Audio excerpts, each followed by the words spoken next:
കാരാഗ്രഹത്തിൽ കിടന്ന് പൗലോസും ശീലാസും കയ്യിൽ വിലങ്ങ് കിടക്കുകയാണ്.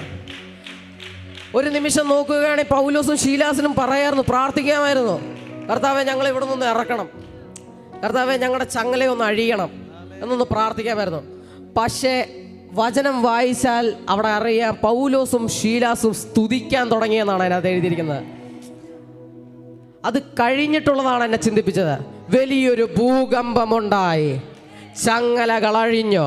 പ്രാർത്ഥിക്കുന്ന ചിലരോട് ഞാൻ പറയട്ടെ, ആരാധിക്കുന്ന ചിലരോട് ഞാൻ പറയട്ടെ, മടുത്തു പോകാതെ പ്രാർത്ഥിക്കുന്നവരോട് ഇന്ന് പകൽക്കാലം ഞാൻ ഉറപ്പ് നൽകാം.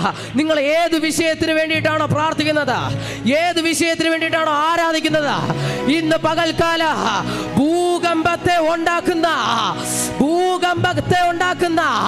നിങ്ങളുടെ പ്രാർത്ഥനയിൽ ചങ്ങലകൾ അഴിയുന്ന ശുശ്രൂഷകന്മാരായിട്ട് ഇന്ന് പകൽക്കാലം കർത്താവ് ഇതിനകത്ത് വലിയൊരു സെലക്ഷനെ നടത്തുകയാണ്. സെലക്ഷൻ.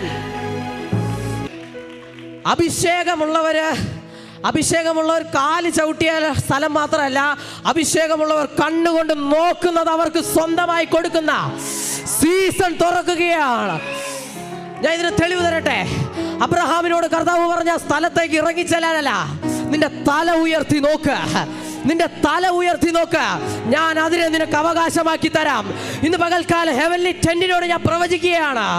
പ്രോപ്പർട്ടിക്ക് വേണ്ടി പ്രാർത്ഥിക്കുന്ന ചിലരോട് ഞാൻ പ്രവചിക്കുകയാണ്, നിങ്ങളുടെ തലകളെ ഉയർത്തി നോക്ക്, നിങ്ങളെ കണ്ണുകൊണ്ട് നോക്ക്, നീ നോക്കുന്ന സ്ഥലം നിനക്ക് അവകാശമാക്കി തരാൻ പോകുകയാണ്.